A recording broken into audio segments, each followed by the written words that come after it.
저희가 이제 한 해 마지막 단 12월을 맞았습니다. 우리 한 해 동안 돌아보면서 우리 개인적으로나 혹은 교회적으로 그리고 국가적으로 여러 가지 많은 일들이 일어났는데, 저는 우리나라에서 한국에서 일어난 일치고 제일 큰 일은 아마 세월호 사건이 아닌가 그런 생각을 해봅니다. 뭐 사건 자체는 여러분들이 너무나 잘 알고 있는데요. 왜 그 사건이 났을까? 한마디로 표현하면 탐욕 때문에 생긴 사건이다. 우리가 그렇게 생각해 볼 수 있습니다. 여러분들이 그 내용은 아시겠지만 그 배를 원래 일본에서 쓰던 거를 중고를 들여왔는데, 들여오면서 배를 왕창 고쳐가지고 사람들을 많이 실기 위해 가지고 이 위에다가 선실 같은 거 만들었는데, 나무로 만드는 게 아닙니다. 쇠로 만들었는데 거의 1000톤에 가까운 쇠를 위쪽에다가 올려가지고 선실을 만들고 온갖 여러 가지 원래 설계에 없던 그런 시설들을 했습니다. 그러다니까 여러분이 뭐 물리학을 공부를 안 하셔도 위쪽에 아주 무거운 게 올라가게 되면 굉장히 불안정해집니다. 게다가 되고 또 그 배가 또 달리면서 안정성을 유지하고 빨리 그 복원력을 갖도록 하기 위해서, 빨리 복원, 이게 기울어지더라도 확 다시 오뚜기처럼 서도록 하기 위해서 배에는 그 배 밑바닥 제일 낮은데 평형수라는 걸 넣는다 그래요. 제가 그거 보진 않았지만 신문에 그렇게 나와 있습니다. 그래서 배가 그래서 출발하기 전에 그 평형수를 가득 채워가지고 어지간히 불안정하고 기울어져도 다시 이렇게 돌아오도록 하는데, 평형수를 빼내고 대신에 위에다가 화물도 바닥에 실으면 괜찮은데 위에다가 실었습니다. 실으니까 더 불안해진 겁니다. 평형수가 없으니 불안하고 짐을 또 위에다 실으니 더 불안해지고, 그리고 제일 위험한 그런 항로를 가다가 급선회를 하다가 넘어진 것입니다. 이 한마디로 말하면 결국은 구원파 그 유병원 씨가 돈 더 많이 벌려고 하다가 여러분 뭐 얼마나 죽었습니까? 295명 죽고 9명인가 아직 그 실종돼서, 사실 9명 다 안 죽고 계십니까? 300명 이상의 그 사람들이 죽었습니다. 근데 사실은 그 제가 이렇게 보니까 이 사건하고 거의 마치 쌍둥이처럼 거의 같은 사건이 하나가 있는데, 그게 뭔가 하면은 여러분 아마 조금 나이 드신 분들 기억을 하고 계실 겁니다. 1995년에 한국에서 일어났던 삼풍백화점 붕괴 사건입니다. 제가 그 앞뒤 전말을 쭉 한번 읽어봤습니다. 오래전에 일이긴 하지만 읽어보니까 이게 하나는 바다에서 일어나고 하나는 육지에서 일어났다는 것만 다르죠. 그 내용이 똑같아요. 실수도 아니고요. 그냥 오나가 탐욕 때문에 일어난 건 사건이었더라고요. 원래 그 삼풍백화점 그 건물은 원래 백화점으로 지은 건물이 아니랍니다. 근데 그걸 갖다가 백화점 건물로 다 그 4층까지 다 짓고 난 뒤에 바꾸겠다 그러니까 그 시공사에 있던 우선건설이 우리는 그렇게 못한다. 이 구조 자체가 이게 그렇게 안 지어졌는데 그렇게 바꾸게 되면은 굉장히 심각한 문제가 생긴다. 그러니까 이 사람은 원래 하던 4층까지 다 공사하던 회사를 쫓아내고 자기가 거느리고 있는 삼풍 그 계열 회사에 있는 삼풍건설이라는 데 맡겨가지고 그걸 백화점으로 구조 변경을 하고, 그러니까 백화점은 매장이 넓어야 되니까 중간에 있는 벽 있잖아요. 그 콘크리트 벽으로 해놓은 거 그걸 다 뜯고 거기다가 매장 만들기 위해서 다 뜯어내버렸어요. 그리고 4층짜리 5층으로 만들어 막 올리고, 그리고 9층에 돈 막 갖다 줘가지고 중공무서 막고, 이래가지고 개장을 해가지고 많은 사람들이, 그게 서초구에 제일 사람들이 많은데 거기 백화점이 있었으니까 사람들이 수백 명, 1000명 이상의 사람들이 거기에서 장사하는 사람도 있고 고객들도 있고. 근데 놀라운 것은 그 건물이 1995년에 6월 달에 무너졌는데, 무너지기 한 40-50분 전에 무너지는 소리가 곳곳에서 지하 그 기둥 같은 데서 막 나는 겁니다. 거미 가고 하니까 큰 건물이니까. 그래가지고 시설 관리하는 사람이 큰일 났다. 건물 붕괴한다고 이 회장한테 연락을 했는데, 회장하고 그 회의하고 있던 간부들은 다 나왔는데 안에 쇼핑하고 있던 사람들 하나도 연락을 안 했어요. 마치 배가 뒤집어지고 있는데 선장하고 선원들은 다 도망쳐 나왔는데 학생들하고 그 승객들 가만히 놔두고 자기들끼리만 도망친 거하고 똑같은 거예요. 그래가지고 그 건물이 무너졌는데, 무너져가 죽은 사람이 502명이 죽었어요. 502명. 한꺼번에 다 502명이 다 죽었어요. 저는 그걸 보면서 사람의 그 탐욕이라는 것이 참 무서운 결과를 가져오는구나. 근데 놀라운 것은요, 그게 무너지고 난 뒤에 이제 그 서초 경찰서의 그 회장이 그 구속되지 않았겠습니까?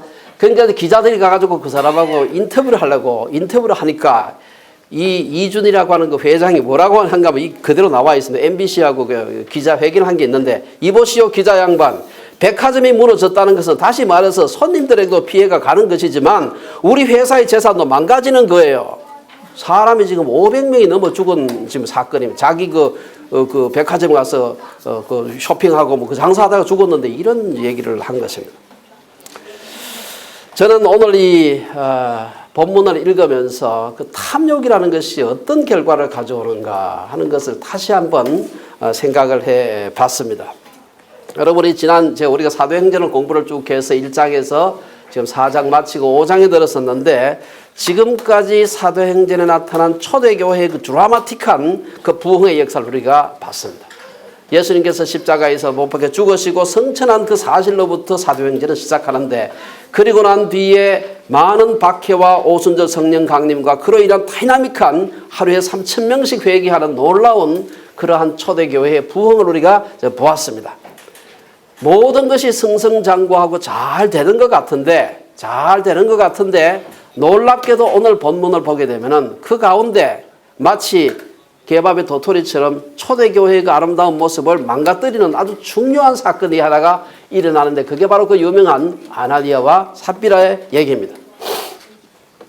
여기에 보면은 아나니아와 삽비라는 사람이 등장을 하는데요. 아나니아라는 사람은 여러분 여기 이 사람 아나니아 말고도 신약 성경에 혹은 구약 성경에도 나오는 그 여러 사람이 등장을 합니다. 이름이 아주 하나님의 은혜라고 하는 뜻이 있는 아주 좋은 이름이고, 삽비라라고 하는 이름도 굉장히 좋은 뜻입니다. 여러분 그 삽비라 하는 말은 원래 그 보석 중에 사파이어 하는 말이 원래 그 같은 그 말입니다. 아주 아름답다. 그 여자들이 많이 하는 그런 여자들의 이름입니다. 남자 이름도 그렇고 여자 이름도 굉장히 아름다운데, 아름다운 이름을 가진 사람이 결국은 초대교회의 가장 중요한 그러한 그 참 실수를 하는 그 사건을 일으켰다 이렇게 볼 수가 있습니다. 오늘 여기 보면 아나니아와 삽비라가 이제 밭을 팔아가지고 그 사도들의 발 앞에 갖다 놨다. 근데 여기 보게 되면은 아나니아와 삽비라가 팔았던 그 밭은 우리 말에는 그냥 소유를 팔았다. 이게 그 영어 성경 프로퍼티를 팔았다. 근데 헬라어는 굉장히 학문적인 언어가 돼가지고 헬라어는 굉장히 예민하게 구분을 합니다. 큰 땅을 말할 때 그 사용하는 단어하고 작은 땅을 사용할 때 그 표시할 때 사용하는 단어가 달라요. 여기서 말하는 땅은 별로 안 큰 땅입니다. 바로 4장 끝에 가면은 바나바도, 구브로에서 난 레위인 바나바도 땅을 팔아서 사도한테 갖다 바쳤어요. 근데 그 밭은 아그로스라 해서 굉장히 큰 땅입니다. 여기서는 좀 작은 땅이에요. 별로 뭐 돈은 얼마인지 모르겠지만 하여튼 큰 땅이 아니니까 큰 돈은 아니었겠죠.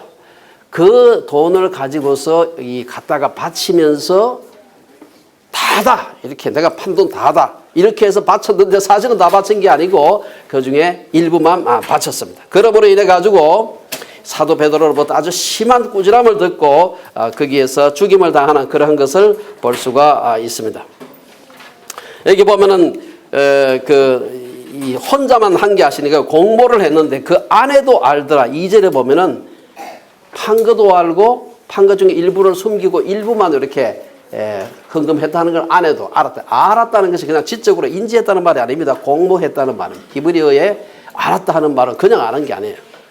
그러니까 둘이가 공모를 해서 우리 그냥 이만큼 되지만 좀 떼가지고 한번 바치면서 다 바친 것으로 그렇게 하자.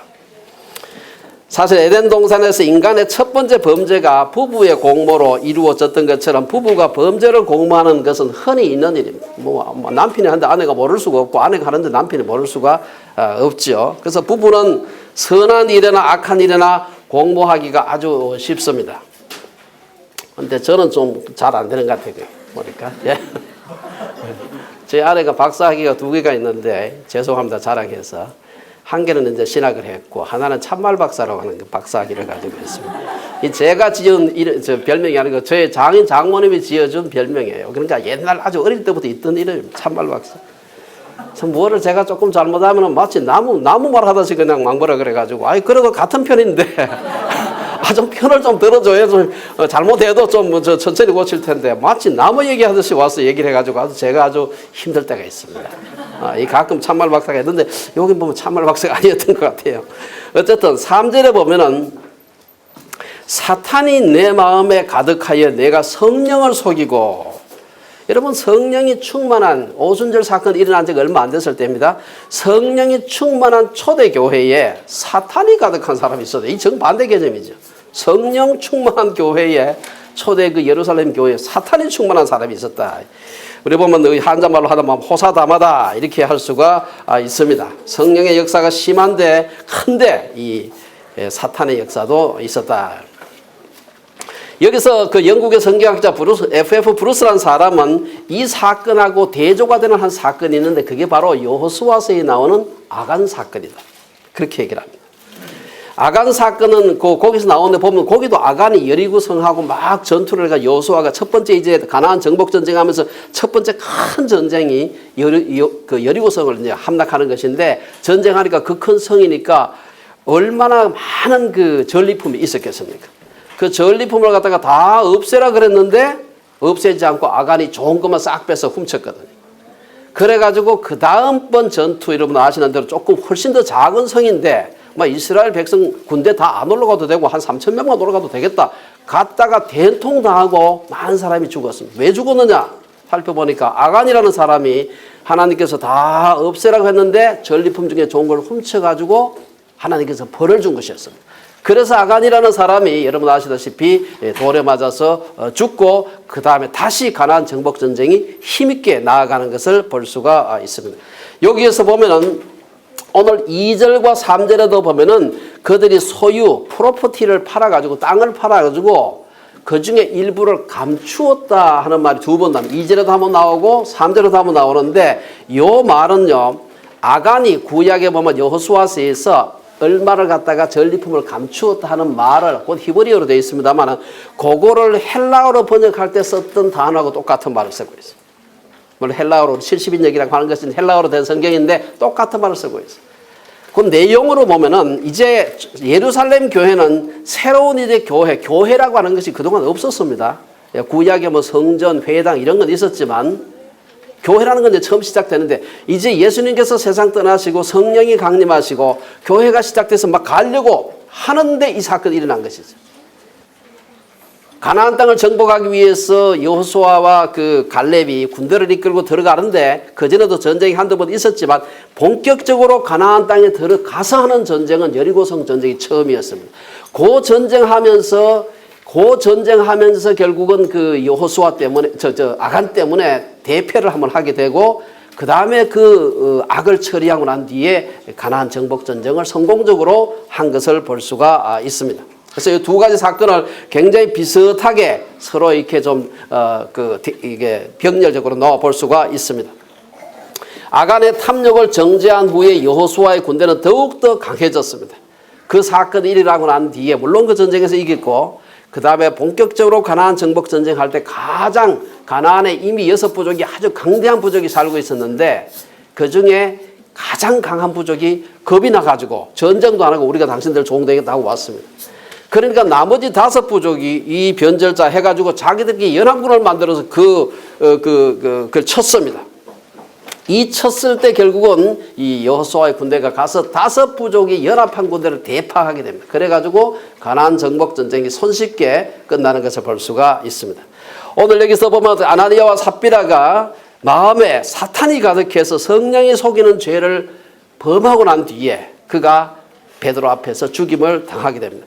그리고 이 사건 이후에 이제 오늘 본문은 아니지만 오늘 그 5장 12절 이하에 보면은 이 사건이 처리되고 난 뒤에 초대교회가 다시 얼마나 강력하게 복음을 전하면서 담대하게 그 교회가 확장되었는가 하는 것을 우리가 볼 수가 있습니다. 여기서 한 가지 우리가 그 주의해야 될 것은 4절에 보면은 베드로가 두 부부에게 이런 말을 합니다. 땅이 그대로 있을 때는 내 땅이 아니며 판 후에도 내 마음대로 할 수가 없더냐 하고 책망합니다. 아니 네 땅이고 네 소유권에 돼 있어서 네가 팔아가지고 헌금 다 할 수도 있고 하나도 안 할 수도 있고 일부만 할 수도 있는데 이걸 속여가지고 헌금을 하는 바람에 큰 이런 비극이 일어난 것입니다. 여기서 우리가 두 가지 점을 한번 생각을 해봐야 되는데 첫째는 인간의 그 주권성입니다. 우리는 인간의 자유의지 혹은 인간에게 남겨진 하나님의 형상으로서 주권성을 생각해 볼 수 있습니다. 좀 주권성 하니까 좀 학문적인 언어를 갖고 좀 어려워 보이죠. 근데 사실은 그렇지 않습니다. 우리는 자라면서 다양한 환경 속에서 자라고 그 환경 때문에 또 그 교육 때문에 그 부모님 때문에 가정의 분위기 때문에 우리의 현재 모습이 결정이 됩니다. 뭐 우리 다 알다시피 그렇죠?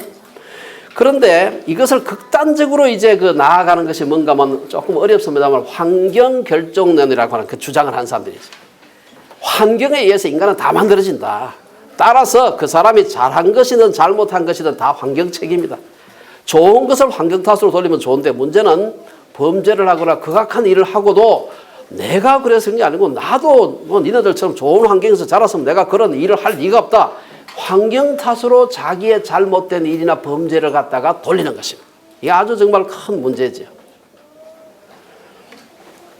그래서 마치 환경이 인간을 지배하고 결정하기 때문에 인간의 모든 범죄는 환경 탓이지 인간의 탓이 아니다. 주장하는 것이죠. 이것은 성경적인 인간관과 배치되는 것입니다. 우리가 환경적 영향이 있는 게 있죠. 예를 들어서 내가 마음대로 할 수 없는 그런 게 있습니다. 유전적인 질병, 자기가 마음대로 그렇게 했습니까? 타고나 보니까 그 질병이 있는 것이죠.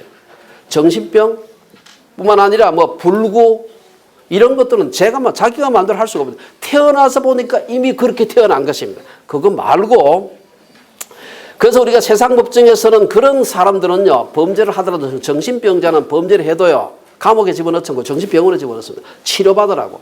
왜냐? 그거는 그 사람이 어떻게 할 수 있는 게 아니에요. 그러나 환경에 의해 가지고 영향은 받지만 궁극적으로 그 행동에 대한 책임은 누가 져야 되느냐? 인간이 스스로가 져야 돼요. 인간의 주권성입니다. 우리가 주권적인 존재. 왜? 하나님이 주권적인 존재고 그분이 그분의 주권성을 담은 그분의 형상대로 우리를 만들었기 때문에 최후에 가서는 우리가 정신병자가 아닌다 하면은 우리 행동에 대해서 우리가 책임을 져야 하는 것입니다. 두 번째 우리가 오늘 4절의 말씀은 우리에게 뭘 보여주고 있느냐? 이 초대교회 사도행전에 나온 이 말씀을 가지고서 공산주의자들은 이게 원래 자기들 공산주의가 성경에서 나왔다라고 떠드는 사람들이 있으면 지금도 꽤 많습니다. 근데 전혀 그렇지 않다는 것을 보여주고 있습니다. 4절의 말씀은 초대교회 성도들이 가진 재산을 유무상통했다고 해가지고 사유재산 제도를 다 철폐했다. 그렇게 보시면 안 돼요. 여기 보면은 초대교회 성도들은 재산을 유무상통해서 했지만 공산주의를 한 건 절대로 아닙니다. 베드로가 아나니아에게 뭐라 그럽니까? 땅이 그대로 있을 때는 내 땅이 아니며 판 후에도 내 마음대로 할 수 없더냐. 자기 땅이에요. 사도의 발 앞에 갖다 놓기 전까지는 자기 마음대로 하나도 안 낼 수도 있고 다 낼 수도 있고 조금만 떼가 낼 수도 있고 자기 마음대로예요. 자기 재산을 그대로 소유하고 있을 자유와 권리가 있음을 의미하는 것입니다. 그래서 여기서 재산의 사유와 권리뿐 아니라 재산을 판 후에도 판 돈을 자기 마음대로 가질 수 있는 충분한 자유가 있었다는 거죠. 이것은 공산주의가 전혀 아닙니다. 사유재산 제도 철폐하지 않았어요. 일단 교회에 낸 돈은 교회의 돈이고 교회에서 알아서 쓰는 것이지만 내기 전까지는 얼마든지 자기가 가질 수 있었던 것입니다. 어쨌든 우리가 이 오늘 앞에 그 성경 말씀을 통해서 초대교회의 모습을 좀 우리가 확인해 보는 것이 이제 중요합니다. 두 번째 우리가 이러한 그 일 때문에 결국은 아나니아와 삽비라는 사탄이 가득하다는 베드로의 수상 같은 그런 추궁을 받게 되고 그로 인해서 큰 그런 벌을 받게 됩니다. 오늘 5절에서 그 10절에 보면 그 얘기가 나오고 있습니다. 여기 보면은 베드로가 아나니아를 엄하게 꾸짖자 그가 듣고 엎드려져 혼이 떠났다. 죽었다는 것입니다. 아나니아는 베드로의 그 꾸중을 듣고 베드로의 꾸중 듣고 베드로가 죽인 것이 아니라 꾸중은 베드로가 했고 죽인 것은 하나님께서 초자연적인 능력으로 그를 죽이신 것입니다. 그리고 그 결과에 대해서 사도행전을 기록했던 누가는 이 일을 듣는 사람이 아나니아가 죽음을 당한 그 일을 듣는 사람이 다 크게 두려워하더라. 아나니아의 죽음은 하나님의 권위에 의한 것이고 이러한 하나님의 권위가 나타나면서 교회의 질서도 세워지게 된 것입니다. 여기서 우리가 하나 볼 수 있는 것은 사람들이 이제 죽고 난 뒤에 아나니아의 시체를 젊은 사람들이 메고 일어나 시신을 싸고 나가서 장사했다. 근데 흥미로운 것은요, 그 뒤에 삽비라가 3시간 뒤에 다시 돌아왔어요. 아무것도 모르고 남편이 그렇게 죽은 줄도 모르고 장사한 줄도 모르고 생각할 때 아무리 그렇게 죽었다 해도 장례식 하는데 아내도 모르게 장례식 할 수 있겠나 이러면 그런 생각 안 됩니까? 읽어보면 굉장히 이상해요. 그것도 뭐 5분 뒤에 들어왔다 그러면 연락할 길이 없어서 몰랐다고 하는데 3시간 뒤에 들어왔으면 충분히 그럴 수 있는 시간이 있는데 아무 연락을 안 받은 것 같아요. 사실 이게 하나의 수수께끼 중에 하나인데 우리가 여기서 한 가지는 좀 생각해 봐야 될 것은 유대인들에게 있어가지고 제가 좀 찾아보니까 이게 참 이상하다고. 어째 남편이 죽어가지고 장례식까지 지냈는데 아내가 모르고 털레털레 그냥 들어온 것입니다. 이게 이상하지 않습니까? 유대인들이 보통 때는 사람이 죽게 되면은 뭐 곡을 며칠간 하고 뭘 얼마 동안 하고 굉장히 사실 결혼식도 성대하게 하지만 장례식도 굉장히 성대하게 합니다. 그런데 이 죽을 때 그냥 죽지 않고요. 자살을 했거나 반란을 일으키다가 죽었거나 추방을 당했거나 배교자 혹은 무슨 사형 선고 받다가 사형 받은 그런 사람들은요. 일체의 통상적인 애통의 절차, 장례 절차 없이 가능한 빠른 시간 내에 바로 죽자마자 바로 가다 끄덕부른 거예요. 그래가지고 아내가 모를 수도 있었다는 것입니다. 근데 사실 또 이 말씀 읽으면서 또 이상한 것은 이러면 한번 생각해 보세요. 아니 헌금을 교회에 있는 돈을 홀딱 다 갖다가 횡령을 한 것도 아니고 자기가 헌금하려고 밥 팔아가지고 중에 일부를 갖다가 빼내고 나머지를 헌금하면서 다 했다고 한 그 거짓말 한 거예요. 그런데 그런 정도 거짓말 치고는 좀 너무 그 처벌이 가혹하지 않나 그런 생각 안 듭니까? 어떻게 그럴 수가 있나 그런 생각을 할 수가 있습니다. 사실은 그 오늘날 교회에는 자기 돈도 아닌 교회 돈을 가지고 아나니아와 삽비라처럼 막 수십 배, 수백 배 해먹는 사람 얼마나 많은데 그래도 버젓하게 지금 뭐 돌아다니고 있지 않습니까? 근데 그 돈이 얼마인지 모르지만 별로 큰 밭도 아니고 그렇다면 명동 땅도 아니고 그 비싼 땅도 아닌데 팔아가지고 그 일부 자기 좀 떼놓고 바쳤다 그래가지고 부부가 다 그냥 즉사를 하는 그런 기가 막힌 그런 불은 너무 심하지 않는가 막 그런 생각을 해볼 수가 있습니다. 사실은 성경에는 이해하기 어려운 것이 굉장히 많이 있는데 그것도 솔직히 잘 이해가 안 되는 그런 부분입니다. 그런데 성경에서 하나 분명한 것은 그 일을 주관하신 분이 하나님이시고 하나님은 공의로우신 분이라. 우리가 잘 모르죠 사실은. 그 사건이 오늘 2000년 뒤에 우리가 봤을 때 그냥 사도행전은 누가가 기록 한번 봐가지고는 야 이거 너무 좀 과하다 이런 생각이 들지만 그 당시에 그 사건이 가졌던 큰 영적인 그 임팩트 같은 걸 우리는 지금 모르는 것입니다. 하나님께서는 그렇게 그 일을 처결하지 않고는 초대교회가 심각한 문제에 부딪힐 거라고 하는 것을 아셨기 때문인 것입니다. 왜 그런지 자세히 성경에 나와 있지 않지만 사실은 성경에 보면요. 이해하기 어려운 게 이것만 있는 게 아닙니다. 여호수아가 가나안 정복 전쟁을 할 때 하나님은 부녀자나 어린아이들까지 심지어 짐승들까지 다 죽이라. 짐승들이 뭘 알고 뭐 이데올로기가 뭔지 알겠습니까? 아무것도 모르는데 갔다가 짐승들까지 다 죽이라. 그냥 가서 그냥 보신탕에 먹으면 되는데 그걸 갖다가 다 죽이라. 이해가 안 되는 것이죠. 뿐만 아니라 역대상 13장에 보면은 이제 저대 뺏겼던 법궤가 돌아오는 장면이 거기에 기록되어 있습니다. 근데 오다가 보니까 수레에 싣고 법궤를 털렁털렁 하는데 요즘처럼 뭐 그렇게 쿠션도 좋은 그런 좋은 승용차도 아니고 이 달구지에 싣고 오다 보니까 법궤가 이렇게 오다가 기울어졌어요. 그래가지고 그걸 하나님의 법궤가 막 기울어지고 넘어지는 거 싶어 웃사라는 사람이 쫓아가서 붙들었어요. 넘어지지 말라고. 얼마나 착한 일입니까? 사실 그 표창해야 될 일인데 그거 붙들었다고 해서 웃사를 갖다 찢어 죽였다. 성경이 표현이 그러네. 찢어 죽였다. 이해가 됩니까? 그거를 옆에서 옆에서 본 건 아니겠지. 다윗이 그걸 듣고는 너무나 다윗도 화가 나가지고 자기가 한평생 섬기는 하나님인데 하나님이 하신 일을 도저히 이해가 안 되는 것입니다. 그래가지고 다윗조차도 그곳에 지명을 바꿔서 어떻게 바꿔? 베레스 우사. 여기 우리말로 이제 번역을 하면 우사를 치신 여기서 하나님 우사를 치신 너무 화가 나가지고 지 이름을 바꾸었어요. 오늘 우리들의 상식으로 봐서는 아나니아와 삽비라의 사건은 이해하기가 어렵습니다. 그러나 한 가지 더 분명한 것은 하나님은 공평하신 분이고 그렇게 하지 않을 수 없는 초대교회의 상황이 있었다는 것입니다.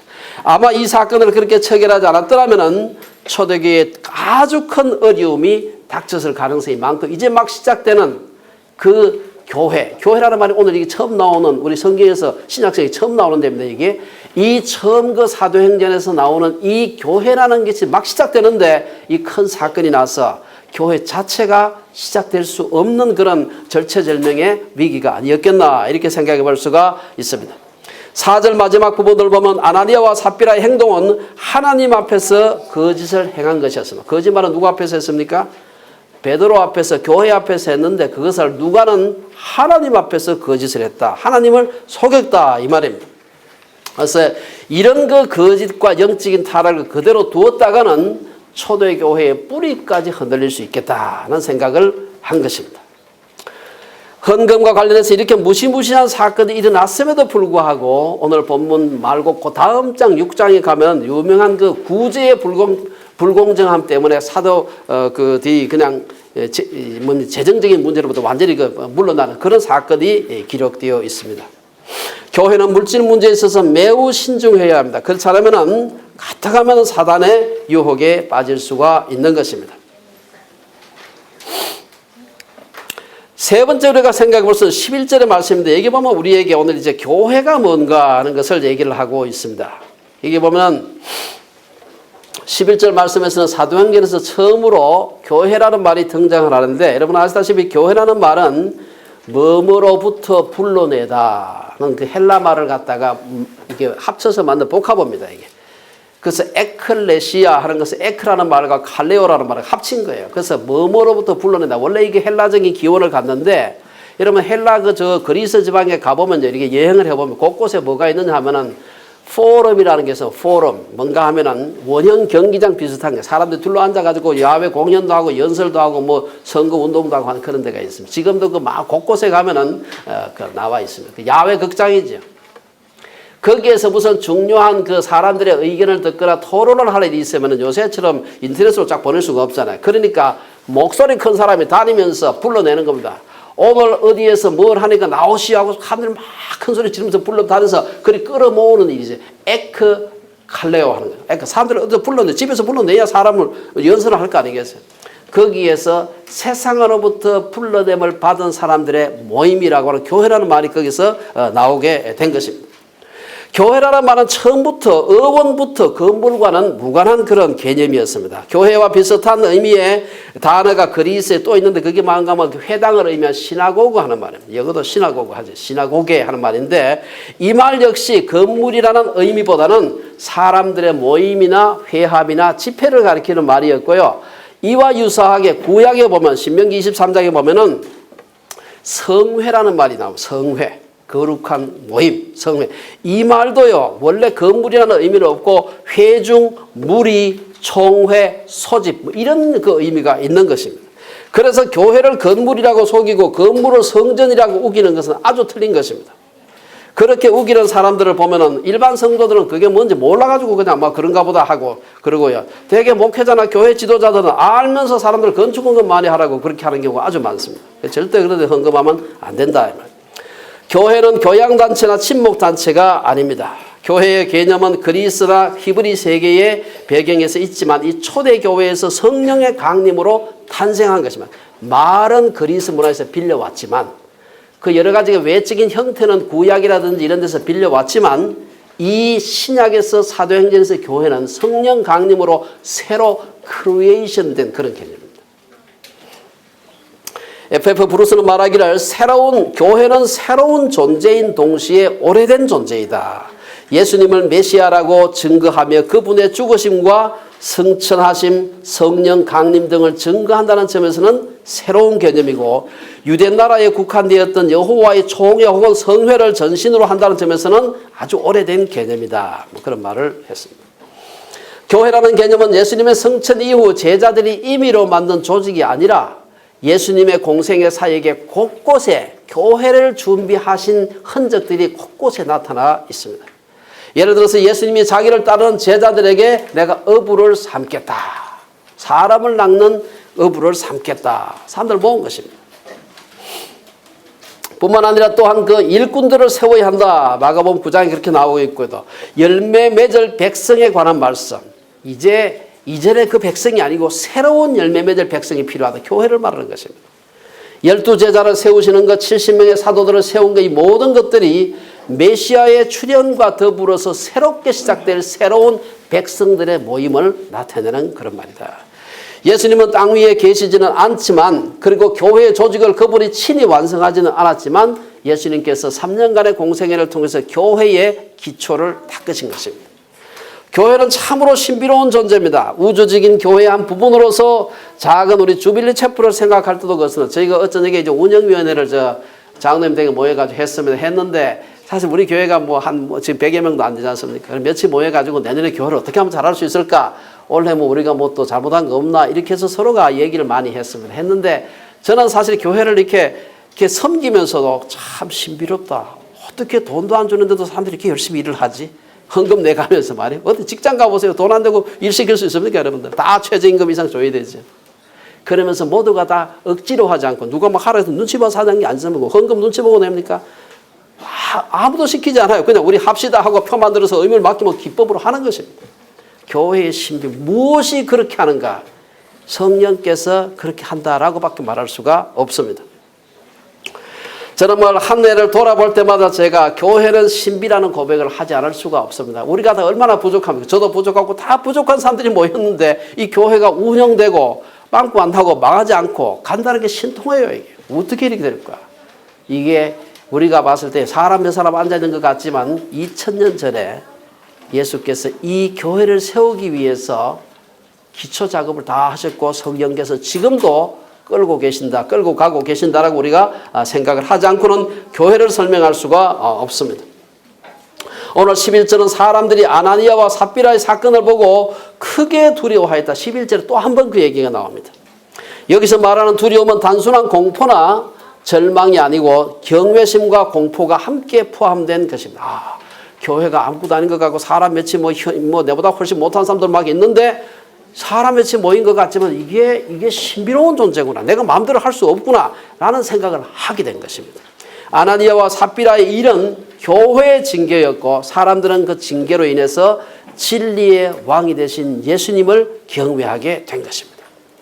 결론적으로 한두 가지 말씀드리고 마치겠습니다. 오늘 본문으로부터 우리는 성경과 교회의 본질에 대한 두 가지 중요한 사실을 발견할 수 있습니다. 첫째는 성경이 과도할 정도로 정직하다 하는 것을 볼 수가 있습니다. 아마 누군가가 약간이라도 성경이나 혹은 교회를 미화할 생각을 하고 있었다면 이 얘기는 사실은 성경에서 빼야 됩니다. 성경에서 빼야 될 얘기 많죠. 이거 말고도 구약에 하면 굉장히 많습니다. 이 이야기가 아마 제외됐을 텐입니다. 왜냐하면 예수님의 죽음과 부활 그분의 이름으로 일어나는 놀라운 기적들, 성령의 강림, 그 생생한 임재를 경험하고 있는 예루살렘 초대교회에 어떤 한 놈이 와가지고 그 큰 것도 아니지만 어쨌든 간에 도둑질을 속인 것이죠. 그리고 그로 인해서 두 사람이 즉사했습니다. 이 불미스러운 사건은 어느 누구라도 아마 자기가 책을 쓴다면 뺐을 겁니다. 일부러 비판하려고 썼다면 몰라도 그렇지 않으면 아마 안 썼을 겁니다. 성경은 교회의 이상적인 면만을 보여주려고 하지 않습니다. 오늘 본문의 사건은 지상 교회의 본질이 무엇인가 하는 것을 우리에게 보여주는 것입니다. 우리가 다 부족한 사람들인데 부족한 사람들이 모여가지고 하늘나라의 완전한 교회의 그 그림자로서 이 세상에서 이 교회를 운영하는 것입니다. 그 속에 온갖 종류 여러 가지 일이 일어날 수 있습니다. 그럼에도 불구하고 그 교회가 신비롭고 귀하다는 사실입니다. 영국의 왕실 그 화가가요, 한 몇백 년 전에 영국의 유명한 정치 지도자였던 올리버 크로멜이라는, 거 다 아시죠? 올리버 크로멜이라는 사람의 이 초상을 그린 적이 있는데, 크로멜의 얼굴에 아마 여기 사마귀 한 개 어디 있었나 봐요. 근데 이 사람이 가만히 그리다 보니까, 크로멜의 얼굴을 그리다 보니까 이 사마귀는 자기 마음대로, 엿장수 마음대로 뺐다 넣었다 할 수 있지 않습니까? 이 보기에 싫어가지고 이게 뺐대요. 빼고는 초상화 다 그래가 크로멜한테 갖다 주니까 크로멜이 다 한번 내 사마귀 어디 갔냐 하니까 사마귀 뺐다. 호통을 치면서 다시 그려와라. 이건 내 모습이 아니다. 그런 얘기를 했다고 합니다. 존 스토트는 아나니아와 삽비라 사건을 있는 그대로 기록한 것을 두고 이게 바로 누가의 정직성, 누가가 사도행전 썼거든요. 누가의 정직성이다. 그런 얘기를 했습니다. 하지만 이 사건은 누가의 정직성 이상입니다. 이 사건은 새롭게 교회가 시작되는 상황에서 반드시 기록되어야 될, 짚고 넘어가야 될 그러한 사건이었습니다. 교회의 순수성을 위해 교회의 영적인 불순물들을 반드시 걷어내지 않을 수가 없었던 것입니다. 그리고 이런 내적인 교회의 불순의 원인이 바로 사탄이라 이렇게 지적을 하고 있습니다. 교회에서 자기를 드러내며 시기와 질투 위선으로 교회 일을 하는 것이 얼마나 교회에 장애가 되는지를 보여주는 것입니다. 저는 그런 의미에서 제가 우리 교회에서 사실 누가 헌금을 얼마 하는지 저도 절대로 모릅니다. 우리 두 분밖에 몰라요. 헌금 개수하는 분밖에 모릅니다. 보려고 하지도 않고 볼 필요가 없어요. 하나님 앞에 헌금하는데 뭐 안 하면 어떠고 하면 어떠고 10의 2절 하면 어떠고 100분의 1을 하면 어떻습니까? 기쁜 마음으로 하는 것이 신약 성경의 헌금의 기준입니다. 기쁜 마음으로. 이게 하여튼 누가 눈치 보이고 이러면 안 하는 게 좋습니다. 성경이 교회의 부정적인 모습이나 위대한 믿음의 인물들의 추한 모습까지 그대로 기록하고 있기 때문에 성경은 믿을 만한 성경입니다. 성령께서 강림하셔서 가장 강력하게 역사하셨던, 그래서 여러분 초대교회 이후에 지금도 우리 초대교회 모습을 본받자. 그렇게 하자. 초대교회는요, 지난 2000년 동안 모든 다른 교회가 본받고 싶어 했던 그런 교회입니다. 그런데도 불구하고 그 교회에도 이런 기가 막힌 사건이 있었다. 이게 여러분 위로가 되지 않습니까? 예, 위로가 되죠. 완전했다. 이러면 아이고 우리는 그거 안 되는데 이렇게 할 수 있는데 완전하지 않았다는 것을 보여준다는 것이죠. 그래서 사실은 불완전한 교회 때문에 힘들어하는 우리들에게 위로가 되는 말씀. 둘째는 교회는 아나니아와 삽비라의 사건을 통해서 매우 든든하게 되었다는 사실. 아마 이미 잠깐 언급했습니다만 이 사건은 여러 가지 면에서 가나안 정복 전쟁을 막 시작할 때 일어났던 아간의 사건과 흡사합니다. 이 사건을 통해서 교회가 다시 불일듯이 다시 일어나게 되고 아주 담대하게 핍박에 대해서 정면으로 부딪히면서 복음을 갖다 전한 것을 볼 수가 있습니다. 우리가 이제 한 해의 마지막을 맞아서 불완전하지만 그리스도의 신비를 가진 우리 교회에 일원이 된 모든 성도들의 가정과 삶에 하나님의 위로가 함께 하시기를 주의 이름으로 축원합니다. 기도하겠습니다.